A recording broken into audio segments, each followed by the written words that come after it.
ராமர் காட்டுக்கு போயிட்டார். காட்டுல கொண்டு விட்டுட்டு சுமந்திரன் கரையில நிக்கிறான்.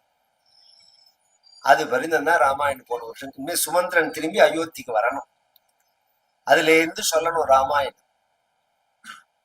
இந்த ராமர் காட்டுக்கு போறதை மட்டும் கொஞ்சம் அந்த கடைசி கட்டம் கொஞ்சம் வேகமா சொன்னேன். பரத்வாஜாசிரமம் குஹன்ட்ட போனது அதெல்லாம் கொஞ்சம் வேகமா சொல்லி கொண்டு சித்திரக்கூடத்துல சுவாமிய பெருமாளை சௌக்கியமா, ஏன்னா பகவான் அந்த இடத்துல பதம் அப்படி இருக்கு, ரவமானா வனேத்ரயா அப்படின்னு.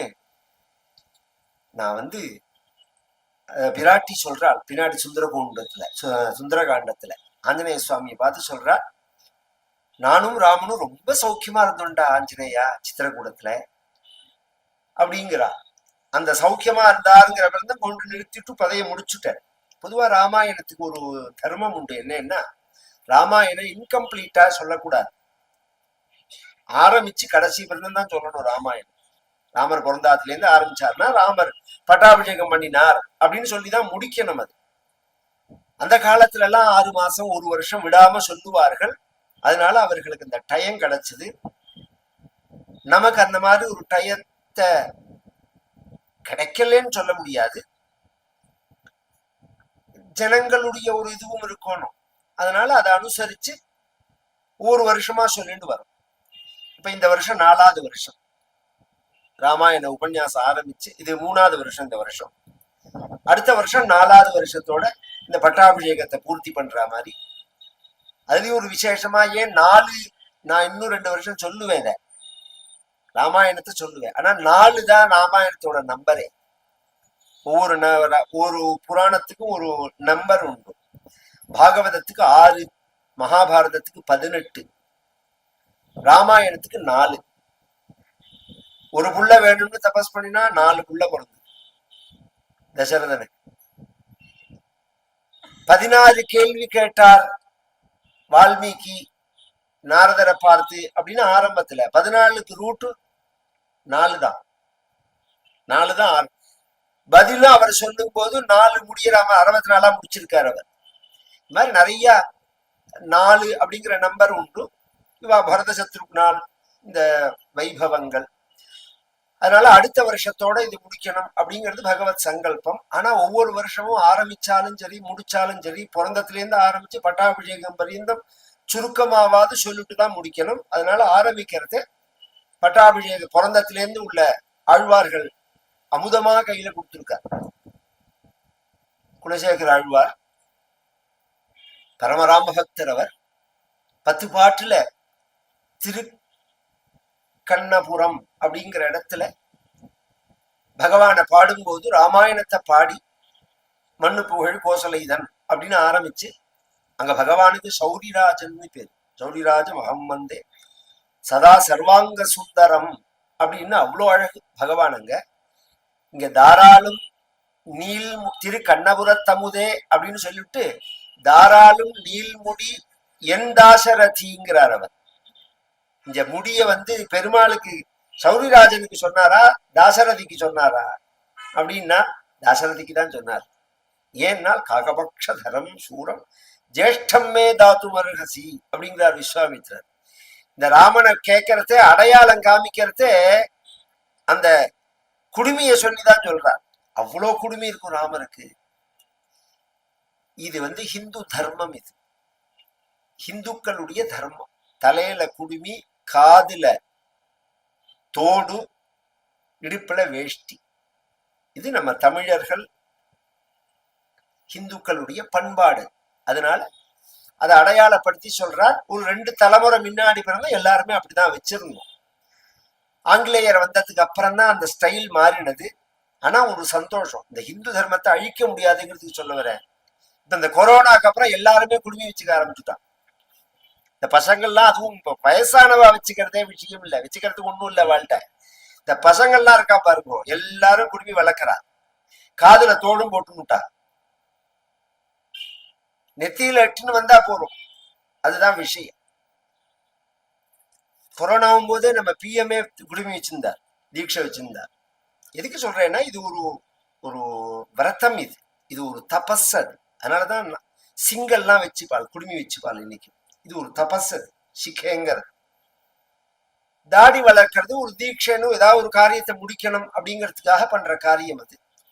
இப்ப ராமாயணத்துல அயோத்தியா காண்டத்துல கைகேயி வரம் கேட்டால் தசரதன் கொடுக்க மாட்டேன்னு சொல்லல.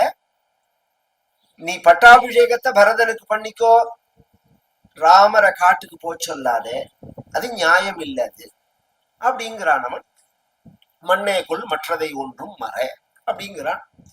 புடிவாதமா ராமனும் காட்டுக்கு தான் போகணும் அப்படின்னு நிர்பந்தப்படுத்த ராமபிரான் பட்டாபிஷேகத்தன்னைக்கு கார்த்தால சொல்லி அனுப்ப ராமர் அப்பாவை நமஸ்காரம் பண்ணி கைகேயி விஷயத்தை சொன்ன உடனே பகவான் கிளம்புறேன்னு சொல்லி கௌசல்ய சமாதானப்படுத்தி சீதையை சமாதானப்படுத்தலாம்ங்கிறது. சீதை நானும் வருவேன்னு சொல்ல, லட்சுமண சுவாமியும் நானும் வருவேன்னு சொல்ல, இவர்கள் 2 பேரையும் அழைச்சிக்கிறேன்னு திரும்பி அப்பாட்ட போய் சொல்லிட்டு அனுமதி வாங்கிடுத்தே அப்பா ரொம்ப வருத்தப்பட்டு, நீ இது நியாயமே இல்லை ராமா, நீ என்ன தூக்கி ஜெயில போட்டுட்டு நீ பட்டாபிஷேகம் பண்ணிக்கோ அப்படிங்கிறார் அவர். இது ரொம்ப பலகீனமான ஒரு தைன்யம், அசக்தன்னு சொல்லுவா. என்னால இந்த காரியத்தை பண்ண முடியாதுப்பா, நீ பண்ணு அப்படிங்கிற மாதிரி பேச்சு மட்டும் இல்லை, இதுல ஒரு சாமர்த்தியமும் இருக்கு. அப்ப பொசிஷன் அவன் கையில தான் இருக்கு. தசரதன் தான் ராஜா, இன்னும் எல்லாம் மாத்தவே இல்லை. அவன் நினைச்சிருந்தான்னா போலீஸ்காரால கூப்பிட்டு கைகை அரெஸ்ட் பண்ணி உள்ள வச்சிருக்கலாம்.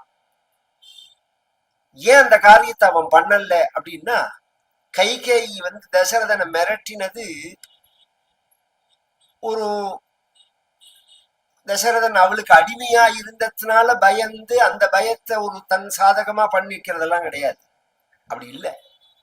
அவ சொன்ன ஒரே விஷயமே சத்தியத்தை காமிச்சுதான் மிரட்டினான். எனக்கு நீ 2 வரன் கொடுத்தியோனோ, நீ என்ன கேட்டாலும் செய்யறேன் அப்படின்னு 2 வரன் கொடுத்தியோனோ, அந்த சத்தியத்தின்படி நடக்கணுமா வேண்டாமா அப்படிங்கறது. இந்த தேசத்தினுடைய அமைப்பே அந்த சத்தியத்தினுடைய அஸ்திவாரத்துலதான் கட்டப்பட்டிருக்கு. இது எத்தனை லட்ச வருஷம் முன்னாடி நடந்த கதை. நம்மளோட கணக்குப்படி சமீபத்துல உள்ள போராட்டத்துல சுதந்திரம் வாங்கும் போதும் பல வகையான முயற்சிகளை நாம பண்ணினாலும் முன்னாடி நாம் நிறுத்தின வார்த்தை என்னன்னா சத்தியமேவ ஜெயத்தேன்னு தான். சத்தியமேவ ஜெயத்தே அப்படிங்கிற வார்த்தையை தான் நாம நிறுத்தினது. அது சத்தியம். சத்தியம் ஜெயிக்கும். சத்திய சர்வம் பிரதிஷ்டிதம். அதுக்காக பலகீனமா இருக்கணும்னோ நோஞ்சானா இருக்கணும்னோ சும்மா இருக்கணும்னோ நம்ம சாஸ்திரம் சொல்லல. நம்பிக்கையோட இருக்கணுங்கிறது. இந்த சத்தியம் ஜெயிக்குங்கிற நம்பிக்கை இருக்கணும் நமக்கு. எத்தனை பேர் என்ன சாமர்த்தியமா என்ன ஃப்ராடு பண்ணினாலும் இந்த சத்தியத்தை அழிச்சிட முடியாது அப்படிங்கிறது அடிப்படை விஷயம்.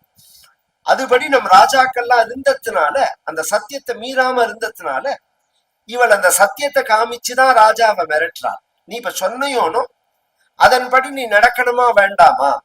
தசரதன் அதன்படிதான் கொடுக்கிறான். அதனால நிகமாந்த மகாதேசிகரும் கைகேயி வரம் கேட்டால் தசரதன் கொடுத்தார் அப்படின்னு சொல்லல, சத்தியவாதி ததவுச்சான். ஒரே வார்த்தை. தசரதன் சக்கரவர்த்தி கொடுத்தான் அப்படின்னு சொல்லல, சத்தியவாதி கொடுத்தான் அப்படின்னு. இந்த மகாவீர வைபவத்திலையும் அதை காமிக்கிறார் அவர். அனடுத பயமுடித ஹிருதய பிதிருவசன பாலன பிரதிஜாவஜாத யௌவராஜ்யா. ரகுவீர கத்தியத்துல சொல்லும் போதும் பிதிருவசன பாலன பிரதிஜாவஜாத யௌவராஜ்யா. பகவான் ராம அந்த ராஜ்யத்தை விட்டுட்டு போனது முடியாம இல்ல, கையாலாகத்தனால இல்ல, அசக்தத்தினால இல்ல. பகவான் இப்படி வாசல்ல நின்று இருந்தாருன்னா அயோத்தி முழுக்க ராமர் பக்கம் திரும்பி இருக்கும். அப்படியே கைகையில மிரண்டு ஓடி போயிருக்கணும். ஜனங்களோட புரட்சிக்கு முன்னாடி யாருமே நிற்க முடியாது. ஆனா அதர்மத்துக்கு புரட்சி பண்ணக்கூடாது. புரட்சி அவசியம் வேணும். ராமபிரான் ஏன் காட்டுக்கு போனார் அப்படின்னா, எங்க அப்பா சத்தியசந்தன்கிற அந்த பேர் இருக்கணும் எங்க அப்பாக்கு. தசரதன் பொய்யன்னு மக்கள் சொல்லக்கூடாது. பிதிருவச்சன பாலன. உலகத்துல அவன் தன்னை சத்தியசந்தனா அப்படிங்கிறதே பெரிய விஷயம். நான் நல்லவனா இருக்கணும்னு நினைச்சாலே ரொம்ப உயர்ந்த விஷயம் அது. அப்படி இல்லாதபடிக்கு எங்க அப்பாவை நல்லவனா வைக்கணும்னா இப்படி நினைப்பாளான்னா, ஒரு 2 தலைமுறை பின்னாடி பிறந்து நாம அப்படி இருந்தவாதான் நாம இல்லாத. இந்த பிரிட்டிஷ்கார வந்த அப்புறம் தானே ரிஜிஸ்ட்ரேஷன்ங்கிறது. அதுக்கு முன்னாடி ரிஜிஸ்ட்ரேஷன் கிடையாது. அப்பா கடன் வாங்கி இருந்தா புள்ள கொடுப்பான். இது மாதிரி ஒரு கோவில் கும்பாபிஷேகம்ப்பா, உங்க அப்பாட்ட சொன்ன போது நான் இந்த கைங்கரியத்தை பண்றேன்னு சொன்னார்ப்பா. ஆனா கோவில் கும்பாபிஷேகம் கொஞ்சம் லேட்டா பிடித்து உங்க அப்பாவும் காலமாயிட்டார் அப்படின்னு இன்னைக்கு ஒரு பையன்கிட்ட சொல்லி பாருங்க. சக்தி இருந்தா எங்க அப்பா சொன்னாரா, நான் அதை பண்றேன்னு தான் சொல்லுவோம். இன்னைக்கும் நம்ம குழந்தைகள் அதுல இருந்து மீறல்ல, சக்தி இருக்கணும். ஆனா எங்க அப்பா காலமாயி 4 வருஷம் கழிச்சு அந்த காரியம், ஒரு ராமர் கோவில் கும்பாபிஷேகத்துக்கு எங்க அப்பா எடுத்து வச்சுட்டு போனார் ஒரு பணம். எங்க வடகுடி ராமர் கோவில் அது. அவருக்கு அத்தனை வியாதியில ராமருக்கு பட்டாபிஷேகம் பண்ணணும், கும்பாபிஷேகம் பண்ணணும்னு முடியல. இந்த பணத்தை கோவில் கும்பாபிஷேகத்துக்காக எடுத்து வைக்கிறேன்னு 1 லட்சம் ரூபாய் எடுத்து வச்சார். அப்ப நான் சொல்றது 28 வருஷம் முன்னாடி. பெரிய பணம் அது. மொத்த செலவே 3 லட்சம் தான் கும்பாபிஷேகத்துக்கு. எங்க அப்பாவுக்கு அவ்வளவு வைத்தியங்கள்லாம் பண்ணிட்டு அந்த பணத்தை அப்படியே எடுத்து வச்சுட்டோம் நானும் என் தம்பி. கும்பாபிஷேகம்னு வந்தா கொடுத்துடணும்பா அப்பா சொன்னார். உங்களுக்கு ஞாபகப்படுத்துறதுக்காக சொல்றேன், இப்ப எங்களுக்காக சொல்றேன். அப்பா சொன்னார் அதை செய்யணும் அப்படின்னு இன்னைக்கும் நல்ல காரியத்துல பையங்கள் சொல்லுவான். நல்ல காரியத்துல பையங்கள் சொல்லுவான், தர்மமான காரியங்கள். அது மாதிரி இதுக்கெல்லாம் வழிகாட்டியது அப்படின்னு சொன்னா ராமர் தான். எங்க அப்பா சொன்னார், அதனால நான் கிளம்பி போறேன் காட்டுக்கு அப்படின்னு பகவான் சொல்லிட்டான். காட்டுக்கு கிளம்பிட்டான். கிளம்பினா வாசல்ல போறதே பின்னாடியே ஓடி போய் தசரதன் கீழே விழுந்து அவனை தூக்கி கொண்டு போய் கௌசல்ய வீட்டுல போட்டுட்டான். கைகை அரண்மனையில இருந்து கௌசல்ய அரண்மனைக்கு ஷிஃப்ட் ஆயிட்டான். ராமபிரானோட அயோத்தி ஜனங்கள் எல்லாம் பின்தொடர்ந்து ஓடுறான். பொதுவா ஒரு எபிசோடு ஆரம்பிக்கிறதே பழைய எபிசோடுல இருந்து 4 நிமிஷத்தை காமிச்சுட்டு தான் புது எபிசோடு ஆரம்பிப்பாவா. என்னப்பதான் அந்த கண்டினியூட்டி புரியும் உங்களுக்கு. அதனாலதான் கொஞ்சம் ரிவர்ஸ்ல போய் கதையை கொண்டு வரேன் திருப்பி. நான் ராமபிரான பின்தொடர்ந்து அயோத்தி ஜனங்கள்லாம் போறா. தமசே அப்படின்னு ஒரு நதி, சரையூன்னு சொல்றமே அதுதான். அந்த நதி 2-3 பேர் வரும் அது. அந்த அப்படி ஒரு கிளை வந்து சேரும் அதுல. இந்த சரையுக்கு அண்ணண்ட பக்கம் ஒரு கிளை வந்து சேரும் அது.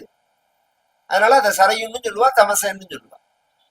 பொதுவா அந்த கங்கையிலேருந்து வர நதிகள்ல ஒரு விசேஷம் என்னன்னா, ஹிமாச்சலத்திலேருந்து ஆயிரக்கணக்கான நதிகள் கிளம்பினாலும் அத்தனை நதியுமே கங்கையில வந்து கலந்துடும். அதுதான் விசேஷமே இருக்கு. பொதுவா நம்ம ஊர்ல எல்லாம் கவனிச்செல்லாம் ஒரு நதி வந்து பல வகையா பிரியும். ஹிமாச்சலத்துல உள்ள கங்கைக்கு மட்டும் என்ன விசேஷம்னா, எத்தனை நதிகள் நீங்க சொன்னாலும் அத்தனையும் வந்து கங்கையில சேர்ந்து. அந்த கங்கையில ஒரு பகுதி தான் சரையுன்னு வச்சுக்கோங்களேன். அதுவும் ஹிமாச்சலத்துல இருந்து வர்றதுதான். அதுல ஒரு கிளை கிளம்பி வர்றது. தமசேங்கிற நதிக்கரையில வந்த உடனே தேர நிறுத்தின்னு ஜனங்கள்லாம் தங்கிவிட்டா. ராத்திரி இன்னும் பூர்த்தி ஆகல.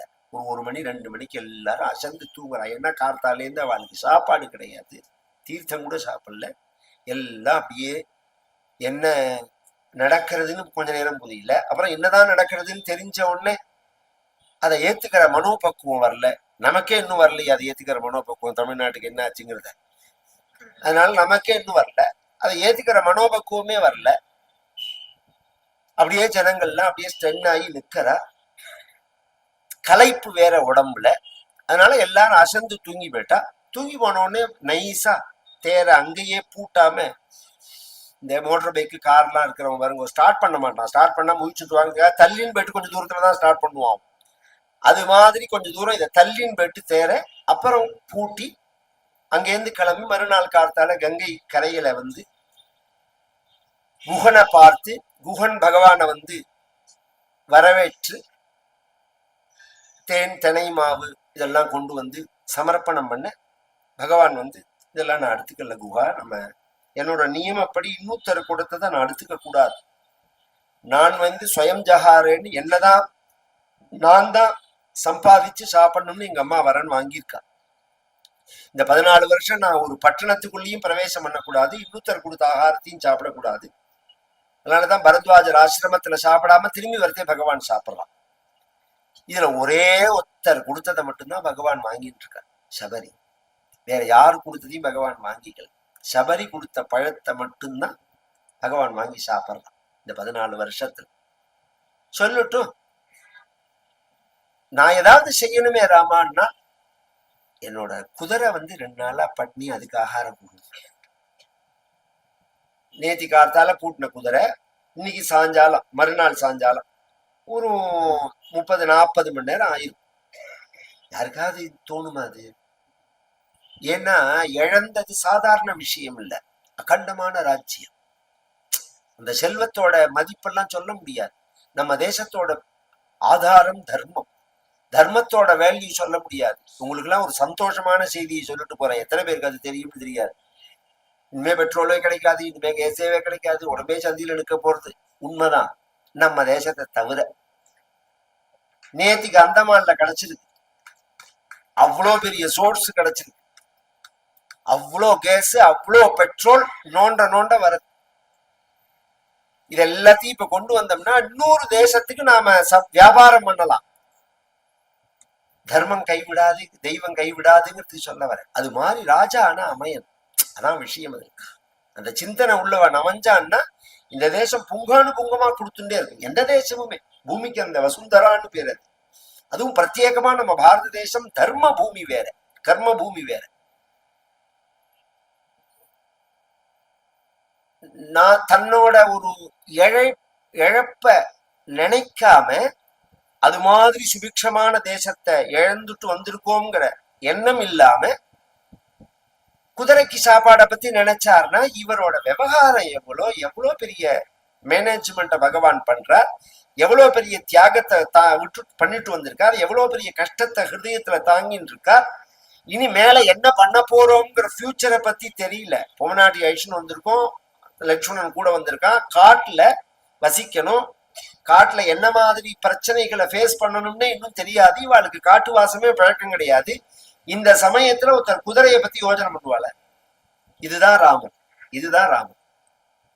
அப்படி இருக்கணும். என்ன விவகாரம் இருந்தாலும் நம்மளை சுத்தி இருக்கிறவா, நீ சாப்பிட்டியாப்பா, காஃபி சாப்பிட்டியா, சாப்பிட்டியா, டிரைவரை உட்பட கேட்கணும். அதுக்கு தானப்பா நம்ம தேசத்தோட மகிமையே அதானே. ஒருத்தர் உள்ள வந்த உடனே முதல்ல கை கால சாப்பிடுங்கோ, நீங்க என்ன சாப்பிடுறீங்க அப்படின்னு கேட்கறது தானே இந்த தேசத்தினுடைய அடையாளம். இல்வாழ்வான் என்பான் இயல்புடைய மூவருக்கும் நல்லாற்று நின்ற துணை அப்படிங்கிறார் வள்ளுவர் சொல்லும் போது. இந்த தர்மத்தை சொல்றார், கிரகஸ்த தர்மத்தை சொல்றார். திருநாணி பூமி உதகம் வாக் சதுர்த்தீச்ச சூனுர்தா அப்படின்னு விதுர நீதியில சொல்லும் போது 4 விஷயத்த சொல்றார். ஒருத்தர் வீட்டுக்குள்ள வந்தா வாங்கோன்னு சொல்லணும், உட்காருங்கோன்னு சொல்லணும், என்ன சாப்பிட்றேன்னு கேட்கணும், நான் என்ன செய்யணும்னு கேட்கணும், அந்த வயத்தை வாடாம பாத்துக்கணும். குதிரையை கவனிச்சுட்டு மறுநாள் காலத்தால ஆலம்பால், ஆலமரத்தினுடைய மொட்டை ஒடிச்சா ஒரு பால் வரும். அந்த பாலை கொண்டு வர சொல்லி கிண்ணத்துல ஒவ்வொரு மொட்டா ஒடிச்சு கிண்ணத்துல சேர்த்து, அது ஒரு கம் மாதிரி இருக்கும். கையெல்லாம் தொட்டா ஒரு ஒரு 2 நிமிஷத்துக்குள்ள பிடிச்சுடும் கையை. இந்த குவிக்ஸ்ன்னு ஒண்ணு வந்திருக்கு பாருங்க, அது மாதிரி இருக்கும். அத பகவான் தலையில பட்டு இப்படி தடவி தலையெல்லாம் திரிச்சு விட்டாள். சேர்த்து ஜடையா பண்ணிக்கணும்னு சொல்லியிருக்காள். ஸ்ரீராஜின ஜட்டாதாரி ராமோ பவது தாபசா. கைகை கேட்ட வரணது நவபஞ்ச வருஷாணி தண்டகாரண்யம் ஆஸ்ரிதா. ஸ்ரீராஜின ஜட்டாதாரி, ஜடாதாரியா இருக்கணும் ராமன் சொன்னதுனால ஜடைய தரிச்சிருந்தார். ஏன்னா ஏன் இங்க தரிச்சுக்கிறாருன்னா சாட்சிக்கு சுமந்திரன் இருக்கான். இவர் தரிச்சிருந்தாரா இல்லையாங்கிறதுக்கு என்ன யார் ப்ரூஃப் அங்க போய் திரும்பி சொல்றதுக்கு?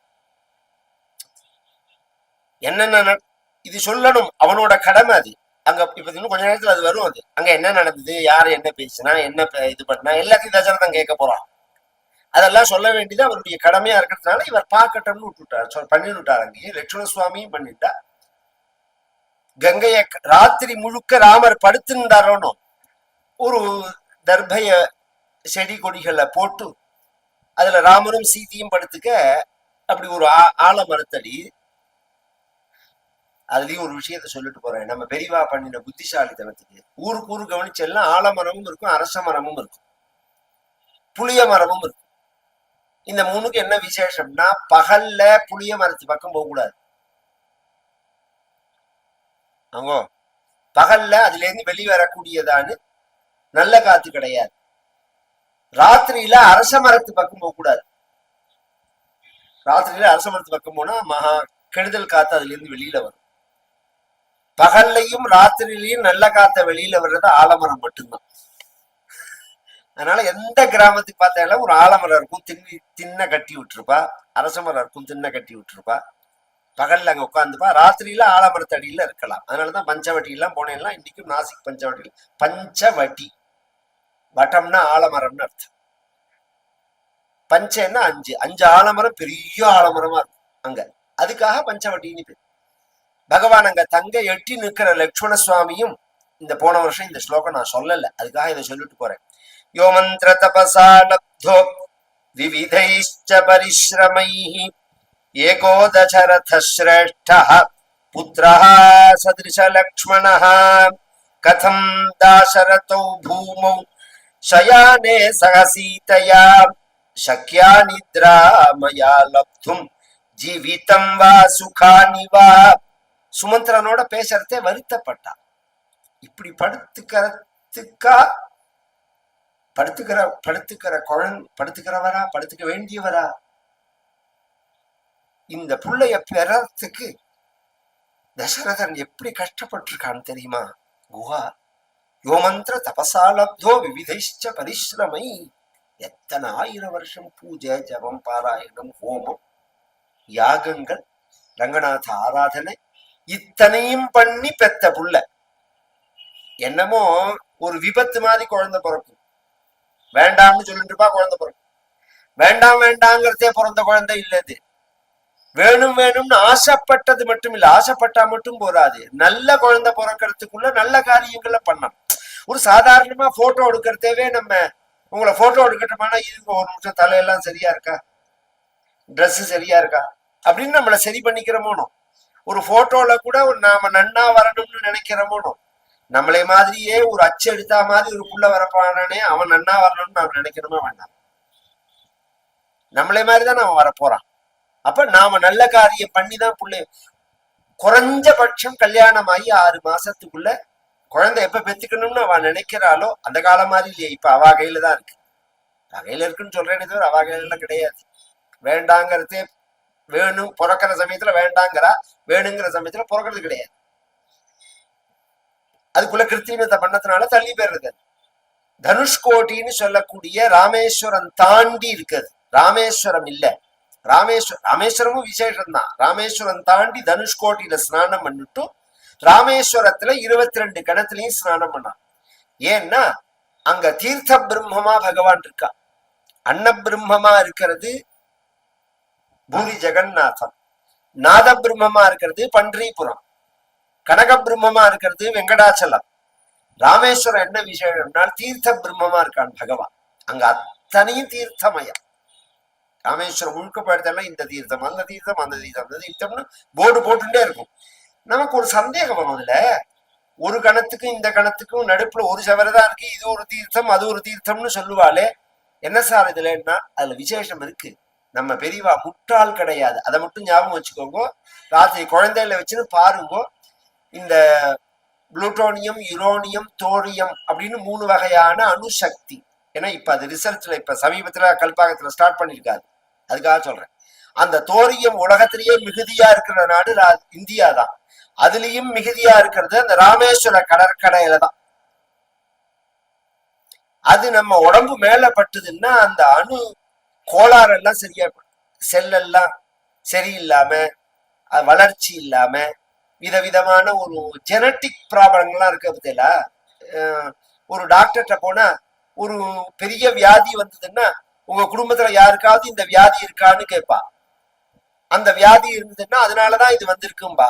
நீங்க தனுஷ்கோடி ஸ்நானம் பண்ணிட்டு குழந்தை பெற்றுனா அந்த வியாதி அந்த குழந்தைக்கு வராது.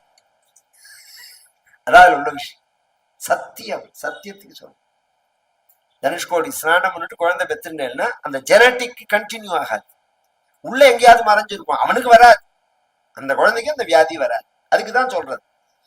அதுக்கு இன்னைக்கு அதை ப்ரூவ் பண்ணிருக்கோம் நாங்க. சாஸ்திரம் சொல்றது, சயின்ஸ்லயும் அதை ப்ரூவ் பண்றோம். அது மாதிரி ஒரு புண்ணிய காரியங்கள்லாம் பண்ணி அடைஞ்ச புத்திரன் இப்படி தரையில கிடக்க நான் பாப்பேனா குஹான்னு கேட்டான். இதுக்குதான் பெத்தாராய தசரதர், இப்படி தரையில கிடக்கிறதுக்கு தான் பெத்தாரா. அப்படி எல்லாம் கண்ணீர் விட்டான். மறுநாள் காத்தால எழுந்து ஜட தரிச்சுண்டு கங்கையை தாண்டி அக்கறையில கொண்டு விட்டுட்டா. பரத்வாஜ ஆசிரமத்துக்கு போனார். பரத்வாஜர்கிட்ட ஆசீர்வாதம் வாங்கிட்டார். பரத்வாஜர் சாப்பிடுன்னு சொல்ல, நான் வரத்தே சாப்பிடுறேன்னு சொல்லிட்டார் பகவான். அவருக்கும் தெரியும், பெருசா ஒன்னும் கம்பேர் பண்ணல. அங்கேருந்து பகவான் போறதே அதே கொஞ்சம் தூரத்திலேயே ஒரு நாள், இந்த நாள் கணக்கெல்லாம் ஆச்சரியமா இருக்கு. ஒரு நாள் ராத்திரி சரையூ நதிக்கரையில, மறுநாள் சாயங்காலம் கங்கை, அங்கேருந்து பரத்வாஜ ஆசிரமம், அங்கேருந்து மறுநாளைக்கு போகும்போது சித்திரக்கூடத்துக்கு முன்னாடி வால்மீகி ஆசிரமம். வால்மீகி அங்கதான் இருந்தார். அப்ப ராமாயணம் ஆரம்பிக்கிறதே அவர் தமச நதிக்கரையில இருந்தார்னு சொல்றதே தவிர முதல்ல அங்கதான் இருந்தார் வால்மீகி. பரதன் பின்னாடி ஒரு பெரிய கூட்டத்தோட வந்த உடனே அப்புறம் அதை மாத்தின்னு சுட்டி, பொதுவா கூட்டத்தை விரும்ப மாட்டாள் மகான்கள்லாம், பின்னாடி மாத்தின்னு வந்தார்னு இருக்கு. அங்க வால்மீகி கிட்ட போய் ஆசீர்வாதத்தை வாங்கிக்கிறார். வால்மீகி ஆசீர்வாதம் பண்ணும்போது ரொம்ப க்ஷேமமா இருப்பேன், 2 புள்ள உனக்கு பிறக்கும். சீதையை பார்த்து சொல்றார் வால்மீகி, உனக்கு 2 புள்ள பிறக்கும் அப்படின்னு. இதெல்லாம் முடியுமா சார்னா? இதோ நேற்றுக்கு ராத்திரி தான் நான் டெல்லியில இருந்து வரேன். 3 நாள் டெல்லி ப்ரோக்ராம் எனக்கு. அதுல ஒருத்தர் என்னோட இருந்தார், அண்ணா சிஷ்யர். அவர் அவருக்கு பையனுக்கு கல்யாணம் ஆகி, அண்ணாட்ட ரொம்ப பக்தி உண்டு கிருஷ்ணபிரேம் அண்ணாட்ட. பையனுக்கு கல்யாணம் ஆகி வம்சவருத்தி வரணுங்கிறது அந்த ஜனக்புரியில வந்து, நீ ராமாயணம் பாராயணம் பண்ணு, லேखனம் பண்ணு அப்படின்னு சொல்லி அந்த மாமி ஒரு தடவை எழுதி அண்ணாட்ட கையில ஒப்படைச்சா. இந்த மாட்டு பொண்ண பிள்ளை ஆயிடுச்சுன்னு போனா, கர்ப்பம் ஏற்படும்னா அதுல இருந்து 3ஆவது நாளே அவ கர்ப்பம்னு சொல்லிட்டா. ஆமா, அதுக்கு முன்னாடி அண்ணா ஸ்கேன் பண்ணி சொல்ல, டெஸ்ட் பண்ணி அவ சொல்ல போறா, கர்ப்பம் ஏற்படும், புள்ள குழந்தை பிறக்கும், ராஜாராமன் பேர் வைக்கினா. எழுதி கொடுத்துருக்காரு அண்ணா, ராஜாராமன் பேர் வை அப்படின்னு. புள்ள குழந்தை பிறக்கும், புள்ள குழந்தை பிறந்து ராஜாராமன் பேர் வச்சிருக்கா. இது இங்க நம்ப முடியாத மாதிரி தோணும். எங்க தாத்தா கதையை சொல்றேன். எங்க தாத்தா அனந்தராம தீட்சிதருக்கு புள்ள கிடையாது, ஒரே ஒரு பொண்ணு தான். அந்த பொண்ணுக்கு முதல்ல ஒரு புள்ள பிறந்தது, 2வது ஒரு கர்ப்பம் தரிக்கிறா. எல்லாருமே பொண்ணு வேணும்னு தானே நினைப்பா. அவருடைய கொள்ளு தாத்தாவான கடலங்குடி நடேசாஷ்டில்ட்ட பாட்டி வழியில தாத்தா, எங்க அத்தைக்கு அனந்தராம தீட்சிதருக்கு மாமனார் கடலங்குடி நடேசாஷ்டி. அவர்கிட்ட அந்த பேத்தியான சுபத்ரா அத்தை கேட்கறா, என்ன தாத்தா பிறக்கும்? பொண்ணு தாண்டி உனக்கு பிறக்கும் அப்படின்னு. சந்தோஷம் அத்தைக்கு. எங்க தாத்தாட்ட வந்தா இது மாதிரி சொன்னார் தாத்தான்னு. நீ எனக்கு தருவியா குழந்தை பிறந்தான்னா? தாத்தா பொண்ணுதான் பிறக்கும்னு சொல்லியிருக்கா தாத்தா அப்படின்னா. தாத்தாக்கு புள்ள கிடையாதுன்னு, நீ எனக்கு தரேன்னு சொன்னா உனக்கு புள்ள பிறக்கும். இல்ல தாத்தா பொண்ணுதான் பிறக்கும்னு சொல்லியிருக்கா கடலங்குடி தாத்தா. நான் சொன்னதுக்கு பதில் சொல்லு, எனக்கு தரேன்னு சொன்னா உனக்கு புள்ள பிறக்கும். ஏதோ விளையாட்டா அவர் கேட்கறான்னு நினைச்சு சரின்னுட்டா எங்க அத்தை. புள்ள பிறந்து 3வது தான் பொண்ணு பிறந்தது. இதெல்லாம் நான் எனக்கு இப்ப ராமாயணம் சொல்லணும், அதனால அதுக்குள்ள போய் அதை விளக்க முடியுமான்னு தெரியல. சயின்டிபிக்கா இதெல்லாம் நான் ப்ரூஃபும் பண்ணுவேன். இன்னைக்கு அதுக்குள்ள உள்ள டெக்னாலஜி எல்லாம் வந்துட்டு கர்ப்பத்திலேயே நீங்க மாத்திக்கலாம் குழந்தை ஆண் வேணா. நம்ம ஊர்ல அதை பேன் பண்ணிருக்காளே தவிர வெளிநாட்டுல எல்லாம் அந்த டெக்னாலஜி வந்தாச்சு. உள்ள போய் ஜீன்ல இதெல்லாம் சில மாறுபாடு எல்லாம் பண்ணி பொண்ணை புள்ளையா மாத்தலாம், புள்ளை பொண்ணா மாத்தலாம், பிறந்தப்புறம் மாத்துற மாதிரி தான் இருக்கு. இதெல்லாம் பண்ணலாம்னு இருக்கு. இதெல்லாம் மந்திரத்தினால பண்ணினா. அவெல்லாம் நம்ம மகர்ஷிகள்லாம் பெருசா குளறுபடி பண்ணாம மந்திரத்தினால பண்ணினா. வால்மீகி ஏன் இதை சொல்றேன் குறிப்பிட்டுன்னா, பின்னாடி நாகபாசம் போட்ட உடனே ராமனும் லட்சுமணரும் மதிச்சு போயிட்டார், கொண்டு சீதையை காமி அப்படின்னு உடனே சீதையை கொண்டு காமிக்கிறதே. அப்ப சீதை புஷ்பக விமானத்துல நின்றா அழறா, ராமரையும் லட்சுமணையும் பார்த்துட்டு. என்ன அழுதாள் அப்படின்னா, அன்னைக்கு வால்மீகி முதலிய மகர்ஷிகள்லாம் சொன்னார்களே, என்ன சொன்னார்கள் அப்படின்னா, புத்திரினி அவிதவேதுஷி தேத்திய சர்வே ஹதேராமே ஞானினோ அனுதவாதினா. நீ தீர்க்க சுமங்கலத்தோட இருப்ப, 2 புள்ளைய அடைவ அப்படின்னு சொன்னார்களே, அது பொய்யா போயிடுதே அப்படிங்கிறாள் சீதை. பின்னாடி யுத்த காண்டத்துல வர விஷயம் அது. இது இங்க வால்மீகி ஆசீர்வாதம் பண்றாரு. அத வால்மீகியே தான் அதை அடுத்தும் வளர்க்க போறாரு அந்த குழந்தைய அப்புறம்னு வச்சுக்கோங்களேன். தமசா நதிக்கரைக்கு ஏன் அயோத்தி பக்கம் அவர் போனாருன்னா, இங்க வரதன் வந்துட்டான் அதனால ஷிஃப்ட் பண்ணிட்டாருங்கிறத காட்டிலும் இது பின்னாடி சீதையை கொண்டு வர்றதே நாம எதிர்கொள்றதுக்காகவும் இருக்கலாம். அங்க ஆசீர்வாதத்தை வாங்கிட்டு சித்திரக்கூட்டம்னு ஒரு இடத்த அப்ப பகவான் சொன்னால் வால்மீகி ஆசிரமம் எல்லாம் இருக்கிறதுனால அதுவே சித்திரக்கூடம் தான். அங்கேயே ஒரு கட்டு லக்ஷ்மணா அப்படின்னு சொல்ல பர்மனண்டா இங்கதான் தங்க போறோம்னு சொன்ன உடனே பர்மனண்டா கட்டுறான்.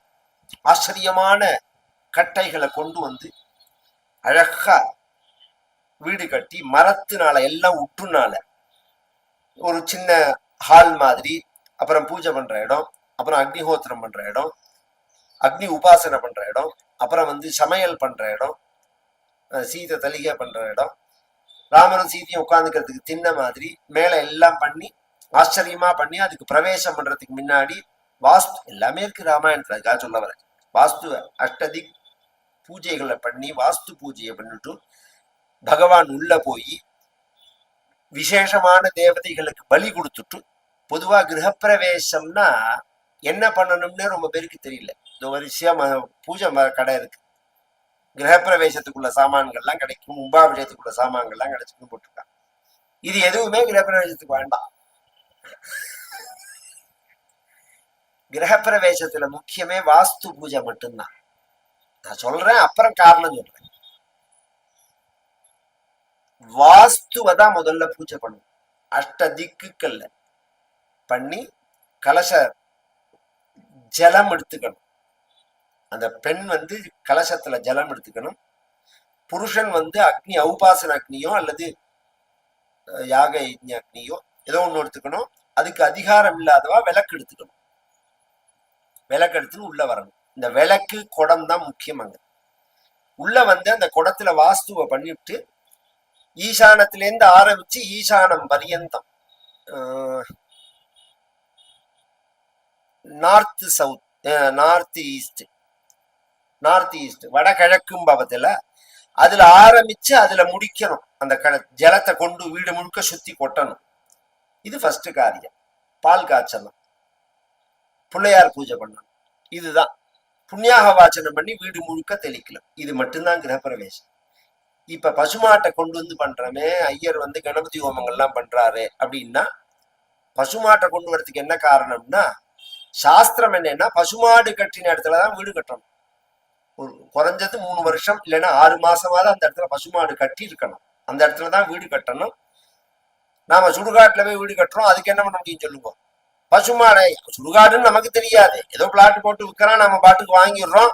அதுக்கப்புறம் பார்த்தா அந்த வழியா ஊர்வலம் போறது காத்து மாதிரி அடிச்சுதுன்னா புகை பெனால்ட்டி எடுக்கிறது ஒண்ணும் பண்ண முடியாது. அதனாலதான் ஒரு தொகுப்பா மக்கள்லாம் வாழணுங்கிறது. தெரு தெருவா அமைச்சு வாழ்ந்த பத்தியில அந்த மாதிரி இடத்துக்கு போறதே மாடு கட்டின இடத்துல வீடு கட்டணுங்கிறதுக்கு மாடை வித்துன்னு வந்துடும். இது ஒரு விஷயம். வீடுல ஹோமங்கம் பண்றது எதுக்குன்னா, வீட்டுக்குள்ள போன உடனே நல்ல காரியத்தை முதல்ல பண்ணணும். வேற ஏதாவது கெட்ட காரியம் அந்த காரியத்தை பண்றதுக்கு பதிலா வீட்டுக்குள்ள நல்ல காரியம் பண்ணணுங்கிறதுக்காக கணபதி ஹோமம், மகாலட்சுமி ஹோமம், நவகிரக ஹோமம் இதை நீங்க பண்ணலைன்னாலும் ஒன்னும் கிரகப்பிரவேசத்துக்கு அதுக்கு சம்மந்தமே கிடையாது. கிரகப்பிரவேசத்துல வாஸ்து பூஜை, புண்ணியாக வாச்சனம், இந்த ரெண்டும் தான் முக்கியம் அப்படிங்கிறது. இதெல்லாம் ராமர் பண்ணினார்னு இருக்கு. இந்த ராமாயணத்துல இதெல்லாம் ராமர் பண்ணிட்டு கிரகப்பிரவேசம் பண்ணி அங்க தங்க பகவான் சித்திரக்கூட்டத்துல ரொம்ப சௌக்கியமா இருந்தான். இந்த கங்கை கரையில விட்டானோனோ சுமந்திரன், அந்த சுமந்திரன் நானும் வரேன் ராமா, கொஞ்ச தூரம் நீ எங்க தங்க போறியோ அது பிறந்த நானும் வரேன். ஏன் வரேன்னு சொன்னான்னா, ஒரு கால் நடக்க முடியலன்னா, இவ திருப்பதிக்கு பாத யாத்திரை வரேன்னு வேண்டிட்டுருவா. பார்த்து எல்லாம் பின்னாடியே கார் போகும், பணக்காரால இருந்தா அவன் முன்னாடி நடந்து போயிட்டு இருப்பான், பின்னாடி காரு போகும். கொஞ்சம் ஒரு மைல் ஆன உடனே வசதி சிரமமா இருக்குன்னா கார்ல ஏசி போட்டு உட்காந்துருவா. அதுலயே படுத்துக்கிற மாதிரி எல்லாம் இருக்கும், அதுலயே லெட்ரின்லாம் இருக்கும். உண்மை, இன்னைக்கு அதெல்லாம் நடக்கிறது. அது அப்படியாவது பண்ணணும், தர்மத்தை பண்ணணும்னு நினைக்கிறா. அதுதான் விஷயம். இன்னைக்கு உள்ள பரிஸ்திதிக்கு உடம்பு முடியல, இருந்தாலும் இப்படியாவது பண்ணி நம்ம தர்மத்தை நடந்து போகணும் பெருமாளுக்கு அப்படின்னு நினைக்கிறா. பெருமாளுக்கோ அல்லது இந்த வைத்தீஸ்வரன் கோவிலுக்கு வரும். ஆடி மாசம் வந்து எல்லாம் செட்டிநாட்டுல இருந்து அத்தனை பேர் வருவாங்க. இந்த வைத்தியநாத சுவாமிக்கு பிரார்த்திச்சுன்னு வண்டி மாடை கட்டின்னு வருவா வரிசையா. இது மாதிரி உப்பிலிப்பன் கோவிலுக்கு பாத யாத்திரை போறது, இதெல்லாம் நம்மளுடைய தேசத்துல உள்ள சம்பிரதாயம். சமயபுரத்துக்கு பாத யாத்திரை போறது அப்படிங்கிறதெல்லாம், பழனிக்கு பாத யாத்திரை தை மாசம் வந்ததுன்னா தைப்பூசத்துக்கு பழனிக்கு பாத யாத்திரை அப்படிங்கிறதெல்லாம் நம்ம தேசத்தினுடைய. ஏன்னா தபஸுங்கிறதுக்கே என்ன அர்த்தம்னா, உடம்புல உள்ள அழுக்க போக்கிக்கிறதுக்கு தான் தபஸுன்னு பேர்.